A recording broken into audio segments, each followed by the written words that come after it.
আমাদের প্রথম কেবলা হাদিসের জন্য কি করতে পেরেছি ভাইরা? বাস্তবসম্মত কি কিছু করতে পেরেছি?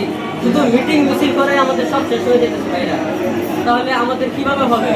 এর জন্য কি আমাদের রাসূল সাল্লাল্লাহু আলাইহি সাল্লাম আমাদেরকে ভাই বলেছেন, উম্মাহ একটা দেহের মতো বলেছেন? পৃথিবীর চতুর্দিকে মুসলমানরা আজকে নির্যাতিত। ফিলিস্তিনের ভিতরে প্রায় 100 বছর ধরে এই আক্রমণ, এই গণহত্যা চলতেছে।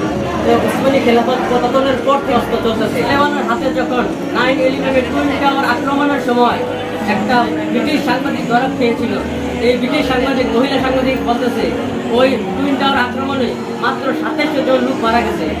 এই 2700 জন লোকের জন্য পুরো পৃথিবীতে আমেরিকার নেতৃত্বে ওয়ার্ল্ড ওয়ার টেররিজম ঘোষণা করেছে, যুদ্ধের ঘোষণা করে দিয়েছিল। আর আজকে আমাদের ফিলিস্তিনের লক্ষ লক্ষ মুসলমান ভাইরা, বোনেরা, মায়েরা হত্যা হচ্ছে। তাদের বোন আমাদের বোন, তাদের রক্ত আমাদের রক্ত। আজকে কি আমাদের ভিতর মোহাম্মদ বিন কাসেম নাই? আজকে কি আমাদের ভিতর সালাউদ্দিন আইয়ুবী নাই?